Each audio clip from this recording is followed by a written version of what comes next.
Hi! இன்னைக்கு party style எள்ளு உருண்டை செய்கிறது எப்படின்னு பார்க்கலாமா? வாங்க வீடியோக்குள்ள போகலாம். அதுக்கு ஃபஸ்ட்டு 1 1/2 கிலோ வெல்லம், 1/2 கிலோ வறுத்த கடலைப்பருப்பு, 1 கிலோ பச்சரிசி மாவு, 3 கிலோ வறுத்த எள்ளு எடுத்திருக்கேன். இதெல்லாம் நம்ம இன்னைக்கு மிக்ஸியில் எதுவுமே செய்ய போகிறதில்ல. எல்லாமே உரல்ல தான் இடிக்க போகிறோம்.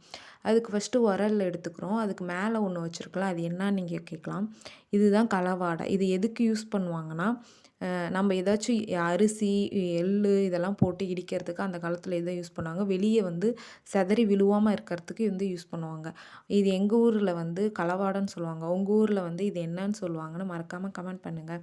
சரி, நம்ம வாங்க எப்படி செய்யறதுன்னு பார்க்கலாம். அதுக்கு ஃபஸ்ட்டு நம்ம எள்ளு வந்து நம்ம பவுட்ரு பண்ணி வச்சுருக்கேன். கொஞ்சம் மிக்ஸியில் கொரன்னு அரைச்சி வச்சுருக்கேன். ஏன்னா அப்போ தான் வந்து இடிக்கிறதுக்கு ஈஸியாக இருக்கும். அது வந்து ஒரு 2 கை. நெக்ஸ்ட்டு வந்து பச்சரிசி மாவு வந்து 1 கை. மேலே நம்ம கடலை பருப்பு அதையும் நான் மிக்ஸியில் வந்து அரைச்சி வச்சுருக்கேன். அதையும் கொஞ்சம் பவுட்ரு பண்ணி போட்டுக்கிட்டு மேலே இதை வச்சு இடிக்கலாம். இதுக்கு பேர் உலக்க. இது வந்து புளி இடிக்கிறதுக்கு அப்போல்லாம் மிக்ஸி இல்லாதனால இதில் தான் எல்லாமே இடிப்பாங்க. இது வந்து இதை வச்சு நல்லா இடித்து எடுத்துக்கலாம். நடுவில் என்னடா டிஃப்ரெண்ட்டாக கை வந்துட்டு போகுதுன்னு பார்க்குறீங்களா? அது வேற யார் கை இல்லை, எங்கள் பாட்டி கை தான். எங்கள் பாட்டி கையும் எங்கள் அம்மா கை தான். என்னடா பாட்டி கை வருதேன்னு பார்க்காதீங்க. வீடியோ முன்னாடியே சொல்லியிருந்தேன், இது பாட்டி ஸ்டைல் எள்ளு உருண்டை. அதனால் நம்ம பாட்டி இல்லைன்னா எப்படி எள்ளு உருண்டை செய்கிறது? எங்கள் பாட்டியே எல்லாத்தையும் எப்படி செய்கிறதுன்னு ஒன்று ஒன்றா போட்டுட்ருக்காங்க. நெக்ஸ்ட்டு வந்து வெல்லம் வந்து எடுத்துருந்தோம்ல, அதை வந்து நம்ம கொஞ்சம் இடித்து போட்டுக்கலாம். அப்படியே போட்டால் இடிக்கிறது ரொம்ப கஷ்டமாக இருக்கும்.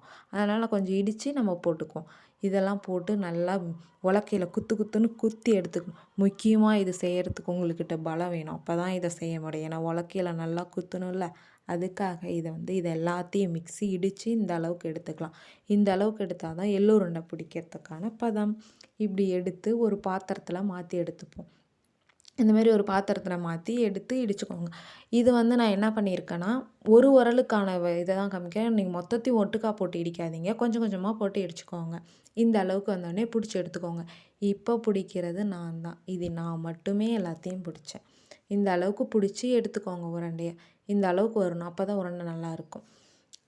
இது வந்து நான் இன்றைக்கி 3 கிலோ எள்ளு எடுத்திருக்கேன். எனக்கு வந்து ஒரு 100 உருண்டை கிட்ட வந்துச்சு எள்ளு உருண்டை. இந்த அளவுக்கு எடுத்து நீங்கள் செஞ்சு பாருங்கள். மறக்காமல் செஞ்சு பார்த்து எனக்கு மறக்காமல் கமெண்ட் பண்ணுங்கள். முக்கியமாக நம்ம சேனலை சப்ஸ்கிரைப் பண்ணாமல் பார்த்துட்ருக்க எல்லாத்துக்கும் சப்ஸ்கிரைப் பண்ணிக்கோங்க. பெல் ஐக்கானை மறக்காமல் கிளிக் பண்ணிட்டு ஒரு லைக் தட்டிட்டு போங்க.